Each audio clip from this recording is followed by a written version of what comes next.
जय हिंद दोस्तों। जय हिंद दोस्तों, आज से हम शुरू कर रहे हैं मॉडर्न इंडियन हिस्ट्री की रिवीजन और आज हमारा है डे 1। ओके। और आज से जो है हम स्टार्ट करते हैं हमारी मॉडर्न इंडियन हिस्ट्री। ओके। तो सबसे पहले जो हमारी मॉडर्न इंडियन हिस्ट्री की स्टार्टिंग होती है, ये बेसिकली जब यूरोपियंस का आना होता है हमारे यहाँ, तब से स्टार्ट हो जाती है। ठीक है। तो यूरोपियंस के बाद हमारे यहाँ अलग अलग चीज़ें आती हैं, अलग अलग डेवलपमेंट्स आते हैं, अलग अलग चीज़ें होती हैं। तो लेट्स सी क्या क्या हुआ उस टाइम पे और कैसे कैसे कैसे हम इंडिपेंडेंस की तरफ बढ़े हैं। ओके।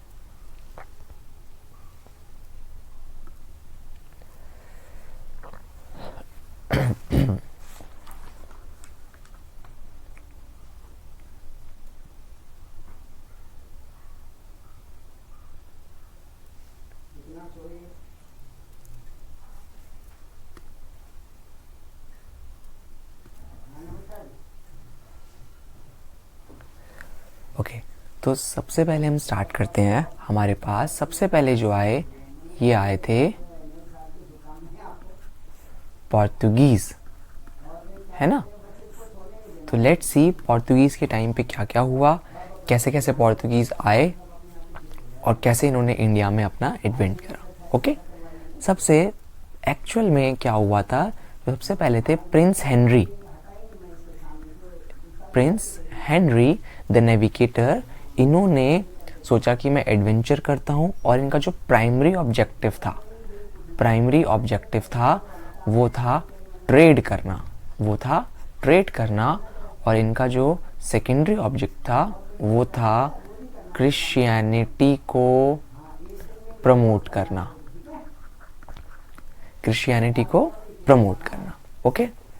देन इनको उतनी ज़्यादा जो है इसमें अचीवमेंट नहीं मिल पाई, लेकिन उसके बाद हमारे पास जब किंग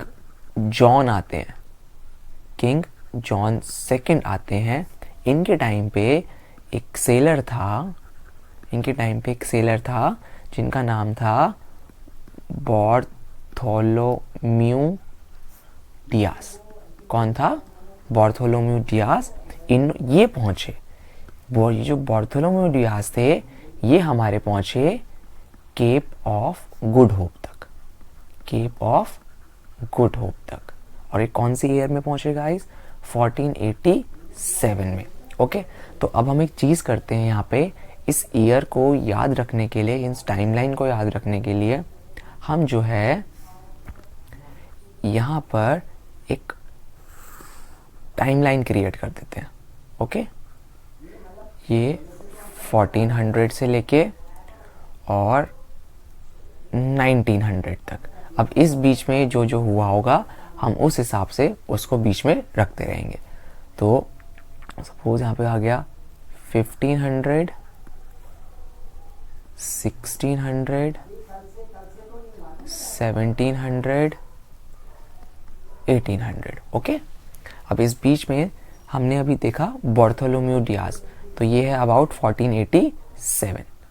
तो 1487 बार्थोलोम्यू डियास। ओके। और ये कहाँ पहुंचे? ये पहुंचे केप ऑफ गुड होप तक। कहाँ तक पहुंचे ये? केप ऑफ गुड होप तक। ओके। तो ये चीज़ याद रखेंगे। नाउ नेक्स्ट थिंग, अब ये तो केप ऑफ गुड होप तक पहुंचे, बट हम सबको पता है one of the most important, कौन? Vasco da Gama. कौन? Vasco da Gama. ओके। इन्होंने अपनी जर्नी स्टार्ट करी, कब करी? 1497 में। और 21 में 1498 को ये पहुंचे भाई साहब कहाँ? Coast of Calicut. ओके। ये कहाँ पहुंचे? Coast of Calicut. अच्छा, इनके टाइम पे एक बात और ज़रूरी याद रखनी है, इनके ये किस टाइम पहुंचे? जब इनके यहाँ रिजाइम था इमैनुअल का। ओके, उस टाइम पोर्तुगीज में इमैनुअल थे जब वास्को डी गामा कहाँ पहुंचे, coast of Calicut. I hope यहाँ तक सबको क्लियर होगा। Now next thing about the Portuguese. Okay, so Vasco da Gama वहाँ पर रहे, ठीक है, अप्रॉक्सीमेटली 3 मंथ्स रहे, ठीक है, उन्होंने काफ़ी बेनिफिट्स कमाए, ठीक है। एंड अगेन जो है Vasco da Gama came back to India, came back to India,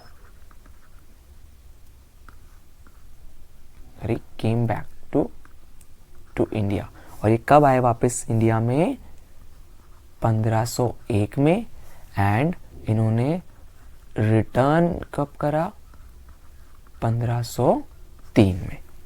okay, और इस टाइम तक इन्होंने यहाँ पर एक बहुत important cheese, that is my Portuguese trading centre. इन्होंने क्या बनाया, पोर्तुगीज ट्रेडिंग सेंटर। और कहाँ बनाया इन्होंने, कोचिन एंड कन्नौर में। कहाँ बनाया, ये बहुत इंपॉर्टेंट चीज़ है, कोचिन एंड कन्नौर। ओके, यहाँ तक हम इसको रिमाइंड रखेंगे।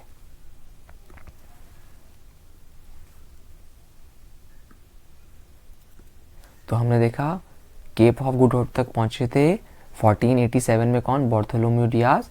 उसके बाद वास्को डी गामा 21 मई 1498। तो इसको हम टाइमलाइन पे लिख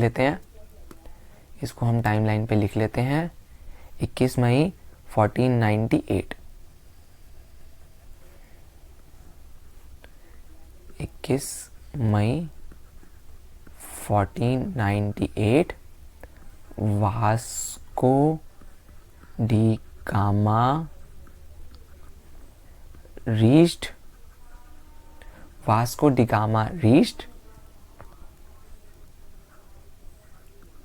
coast of Calicut।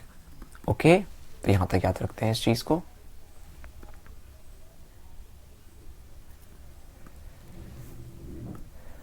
Portuguese trading centre सबसे पहले कहाँ, कोचीन एंड कन्नौर में। और ये कब तक रहे, ये 1503 तक रहे। 1503 के बाद ही वापस गए, और तब तक इन्होंने पोर्तुगीज का ट्रेडिंग सेंटर कोचीन और कन्नौर में बनवा चुके थे। ओके, आई होप ये चीज़ क्लियर होगी। Now one of the most important topic from this Portuguese is important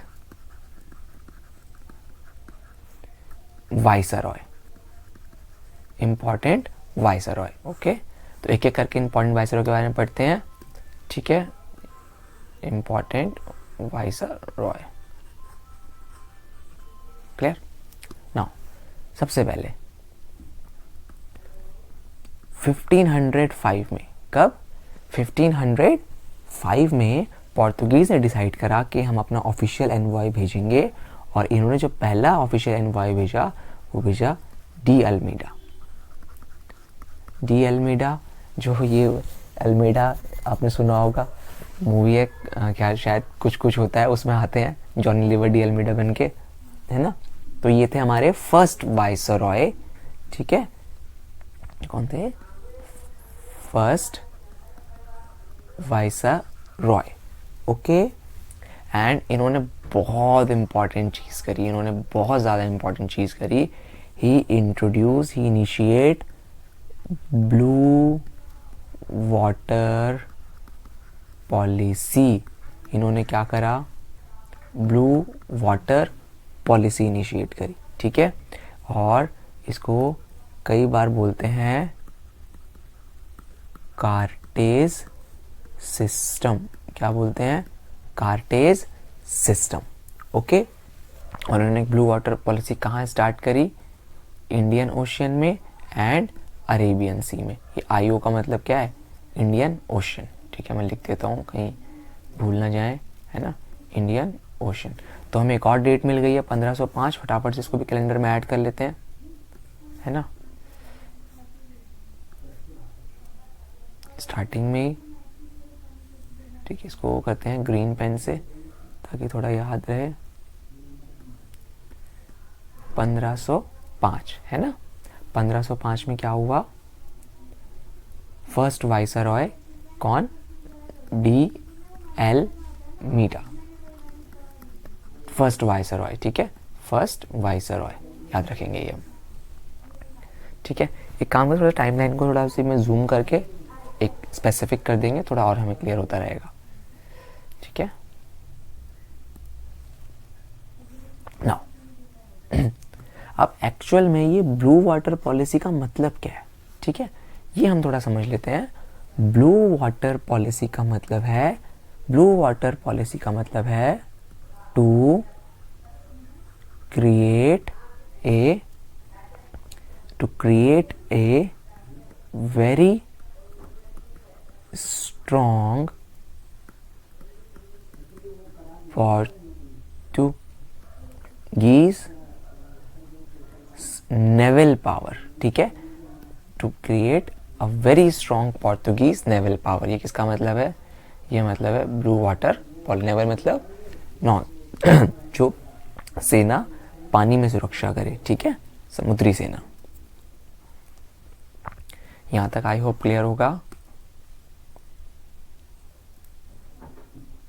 now second one पे आते हैं। सेकंड वन, ये बात है हमारी 1509 की, ठीक है। 1500 में बहुत ज्यादा इंपॉर्टेंट कौन आते हैं, एल्ब कुरक आते हैं, ये बहुत ज्यादा इंपॉर्टेंट है। कौन आते हैं, एल्ब कुरक आते हैं और इनको नेक्स्ट वाइसरॉय अपॉइंट करते हैं। और एक्चुअल में जो रियल फाउंडिंग है पोर्तुगीज पावर के, वो हम किसको मानते हैं, एल्ब कुरक को ही मानते हैं, ठीक है। अब इन्होंने क्या क्या करा जरा रिमाइंड करते हैं। सबसे पहले आती है 1510, ओके। 1510 में इन्होंने क्या करा, captured Goa and captured Goa from Bijapuri ruler, याद रखना है, बीजापुरी रूलर से इन्होंने गोवा कैप्चर करा, ओके। तो तीन चीजें उन्होंने बहुत इंपॉर्टेंट करी, what, conquered gulf of Hormuz है ना, गल्फ ऑफ हॉर्मुज। अब जब इन्होंने कनकर्ड करी गल्फ ऑफ हॉर्मुज, तो उससे क्या हुआ, अरब ट्रेडर्स को जो था उनके लिए इंडिया में बिजनेस करने से बड़ी प्रॉब्लम हो गई, ठीक है। ये बड़ी इंपॉर्टेंट चीज है, गल्फ ऑफ हॉर्मुज। अब इन्होंने क्या करा था, पोर्तुगीज ने एक्चुअली इस तरफ, ये देख सकते हैं आप, स्ट्रेट ऑफ हॉर्मुज है। अब इन्होंने ये पूरा एरिया कैप्चर कर लिया। अब जब ये पूरा एरिया कैप्चर कर लिया अल्प कुरक ने, तो क्या हुआ, इनके लिए थ्रू द सी, इस तरफ आना, अरेबियन सी से इंडिया की तरफ जाने में बहुत प्रॉब्लम हो गई। तो इसीलिए अल्प कुरक को हम एज अ फाउंडिंग पावर भी कहते हैं for Portuguese in India, okay. So I think ये थोड़ा मैप याद रखना है, स्ट्रेट ऑफ हॉर्मुज याद रखेंगे, ये यूएई है, ओमान है, ठीक है। इसको जरा, आई थिंक यहाँ तक आपको क्लियर होगा।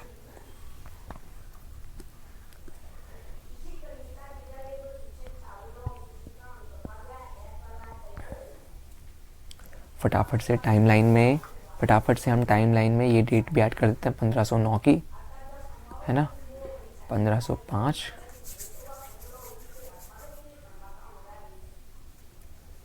एक काम करते हैं, थोड़ा सा एक अच्छा सा एक वो बनाते हैं, ठीक है। 1500 से लेके और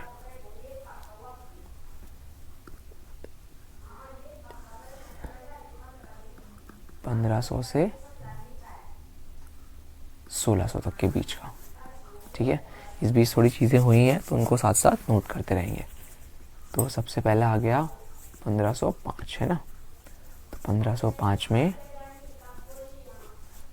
में कौन आए, अल्प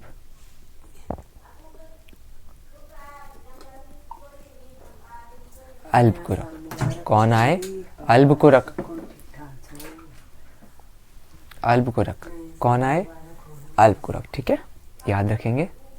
सॉरी 1509 में, सॉरी इसको कट करते हैं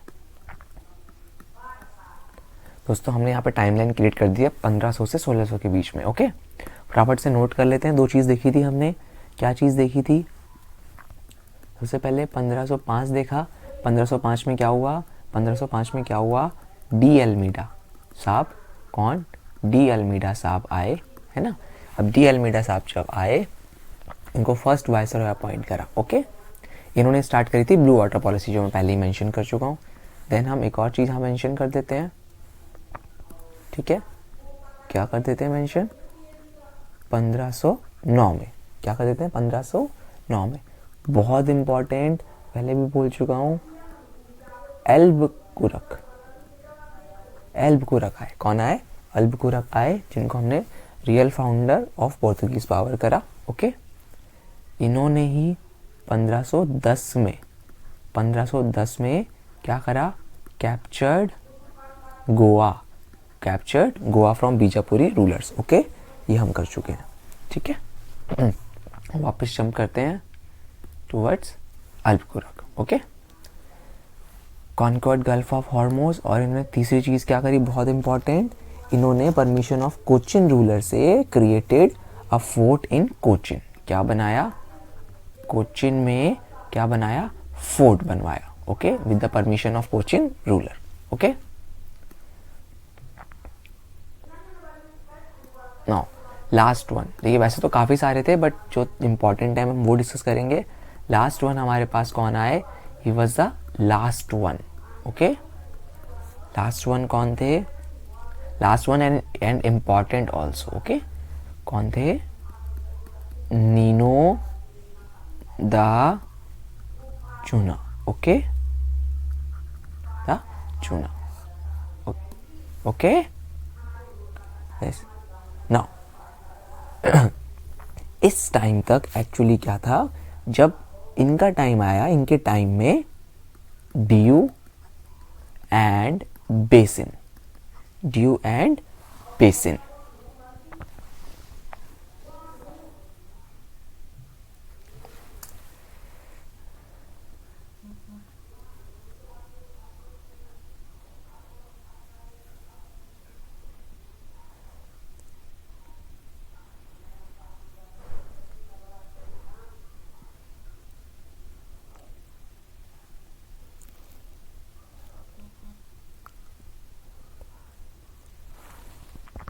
ओके, ड्यू एंड बेसिन उन्होंने कैचा। इसको पहले एक चीज़ नोट कर लेते हैं कि नीनो द चूना ये कब से कब तक रहे? ये रहे 1529 से 1538 तक। ओके, ये इंडिया में रहे, ठीक है। तो फटाफट से टाइमलाइन में ऐड कर लेते हैं, है ना। राइट टाइमलाइन करते हैं 1529 क्या? नीनो द चूना, है ना, ठीक है। याद रहेंगी चीज़ें। नाउ वापस आते हैं हम, ठीक है। ड्यू एंड बेसिन के टाइम पे कैप्चर्ड हुए थे, ठीक है। ड्यू एंड बेसिन कब कैप्चर करे? 1535 में। ओके, एंड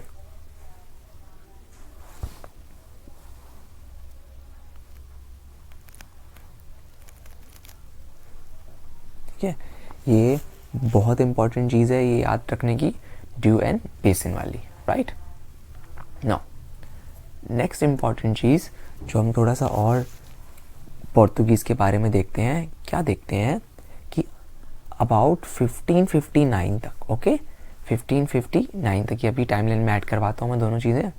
1559 तक दमन भी जो है, दमन became पार्ट ऑफ पोर्तुगीज। ये भी पोर्तुगीज भाई लोगों का पार्ट बन गया।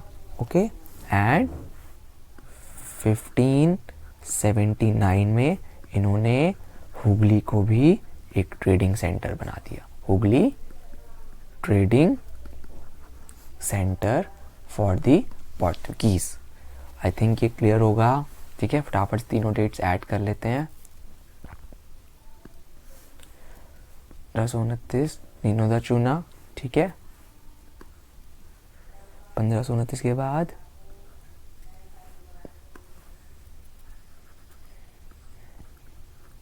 $1535 ड्यू एंड बेसिन, है ना, एंड 1535 के बाद अराउंड 1535 के बाद अराउंड 1559 क्या हुआ, दमन भी इन्होंने पार्ट बना लिया पोर्तुगीज का, एंड 1579 में हुगली ट्रेडिंग सेंटर, क्या क्या दोस्तों, हुगली ट्रेडिंग सेंटर, ये थोड़ा सा याद रखेंगे, 1579, okay, Hooghly trading centre.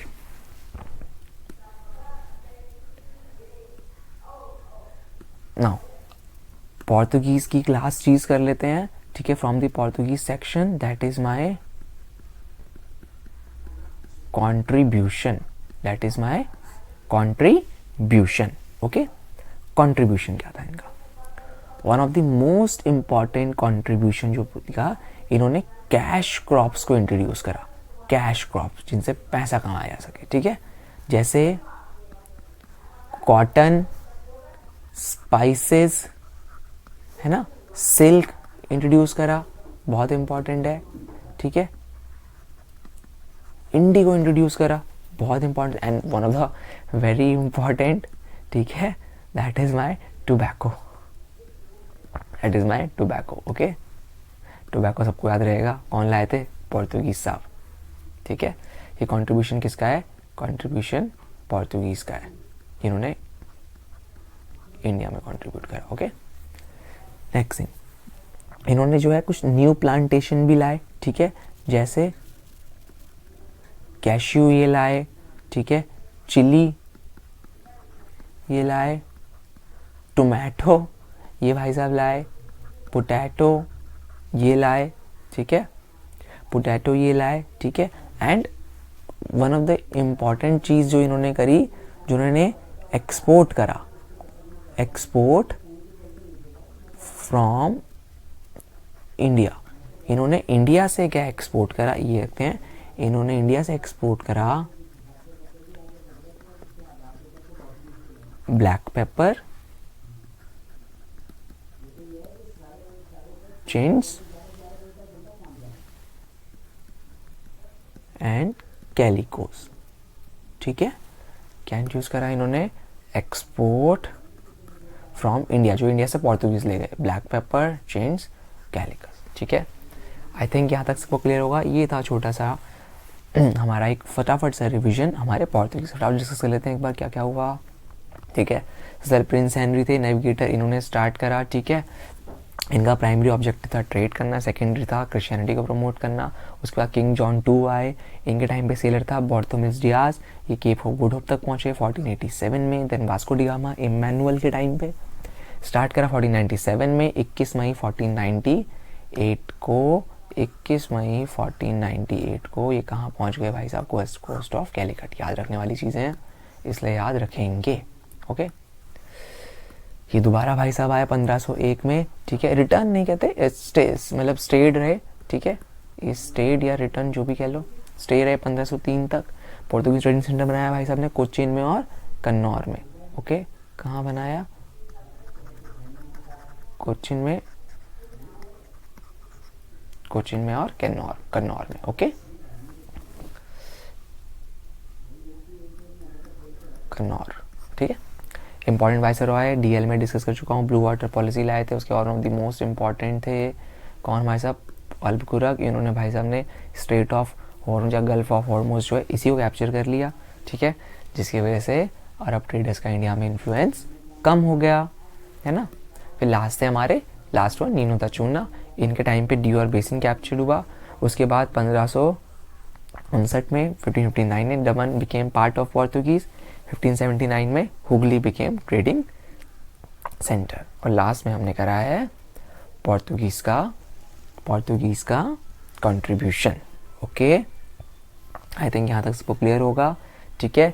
Next video में, डे 1 की ही नेक्स्ट वीडियो में हम मिलते हैं, आगे डिस्कस करेंगे और क्या क्या चीज़ें हैं, कौन कौन और इंडिया आया। ओके दोस्तों ये था हमारा डे 1 का पार्ट। दूसरा पार्ट मैं तुरंत अपलोड करूँगा, ठीक है। तब तक के लिए आप इसको रिवाइज़ करिए, इसको पढ़िए। बहुत जल्द मिलता हूँ दूसरे पार्ट के साथ, तब तक के लिए जय हिंद।